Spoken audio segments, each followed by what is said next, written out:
Et si je vous disais que pour cartonner sur le long terme, la première chose à faire, c'est d'arrêter de regarder vos vues. Je sais, ça paraît dingue et pourtant c'est la stratégie qui a sauvé ma chaîne et honnêtement ma santé mentale.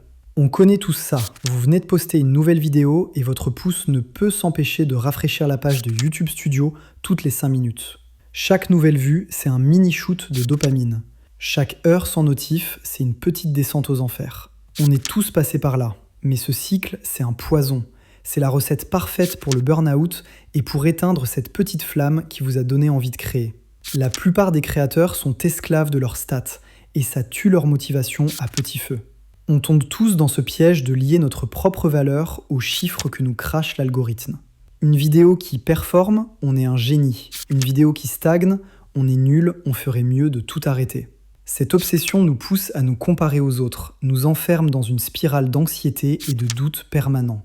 Je me souviens d'une vidéo sur laquelle j'avais passé des semaines. J'en étais tellement fier. Je la publie, persuadé qu'elle va tout exploser. Et là, le vide, le silence, les vues qui rament. J'ai senti une fatigue immense m'envahir, une démotivation totale. Mon cerveau tournait en boucle. Sérieux, à quoi bon y passer autant de temps si personne ne regarde ?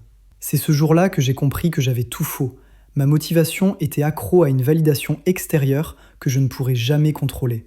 Checker ses stats en boucle, c'est comme se peser toutes les heures pendant un régime. C'est pas seulement inutile, c'est surtout ultra décourageant. Le vrai succès sur YouTube, ce n'est pas un sprint, c'est un marathon. Et pour tenir la distance, il faut changer de carburant. La solution, c'est de changer complètement de focus. Arrêtez de vous concentrer sur les résultats que vous ne contrôlez pas et mettez 100% de votre énergie sur le processus que vous maîtrisez de A à Z. Le but n'est pas d'ignorer vos données pour toujours, mais de reprendre le pouvoir sur elles. De les utiliser comme un outil une fois de temps en temps et non comme un juge qui vous harcèle au quotidien. Voici comment on fait en 3 étapes concrètes pour se libérer et retrouver le plaisir de créer. Le premier pas, c'est de décider de nouveaux indicateurs de succès, des indicateurs qualitatifs.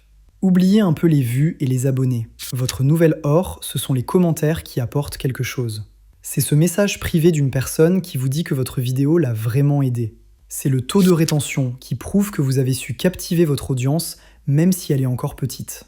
Un seul commentaire sincère d'une personne que vous avez touchée a 1000 fois plus de valeur qu'un millier de vues silencieuses.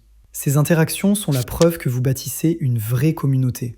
Célébrez ces victoires-là. Elles sont le signe que vos fondations sont solides.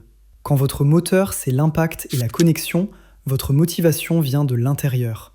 Et croyez-moi, elle est blindée. Remplacez vos objectifs de résultat par un système de production.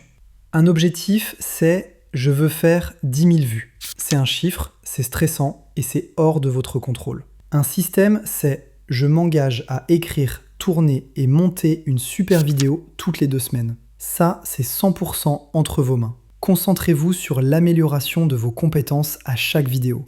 Devenez un meilleur compteur, un meilleur monteur, un meilleur tout. Tenez un journal de bord. Après chaque publication, au lieu de vous jeter sur les chiffres, notez ce que vous avez appris, ce qui a bien marché pendant la création et le truc que vous allez améliorer la prochaine fois. Ce simple changement transforme chaque vidéo, qu'elle fasse 100 vues ou 100 000 en une victoire. C'est une nouvelle marche que vous avez gravie. Et enfin, gérez votre consultation de stats comme un budget. Vous n'y avez pas un accès illimité. Décidez par exemple de ne regarder vos analytics qu'une seule fois par semaine, le vendredi matin pendant 15 minutes et pas une de plus. Le but n'est plus de mendier une dose d'adrénaline, mais de poser un regard d'analyste. Quel sujet a le mieux marché ?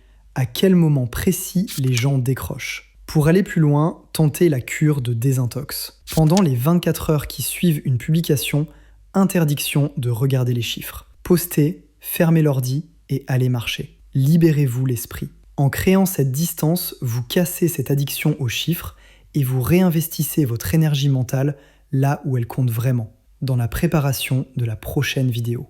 Maintenant, c'est à vous. Dites-moi dans les commentaires quelle est votre plus grande source de stress en tant que créateur. Partageons nos galères et nos astuces pour s'entraider et rendre l'aventure plus saine pour tout le monde. Se libérer de la dictature des vues, ce n'est pas un aveu de faiblesse, c'est au contraire la stratégie la plus intelligente pour construire une chaîne qui dure. Redéfinissez le succès, concentrez-vous sur votre processus de création et reprenez le contrôle de votre rapport aux données. La croissance finira par arriver, mais elle sera une conséquence de votre passion et de votre régularité, pas la cause fragile de votre motivation. Votre valeur en tant que créateur n'est pas un chiffre. C'est l'idée que vous partagez, l'émotion que vous transmettez et le lien que vous tissez. Alors arrêtez de compter et recommencez à créer. Allez, ciao.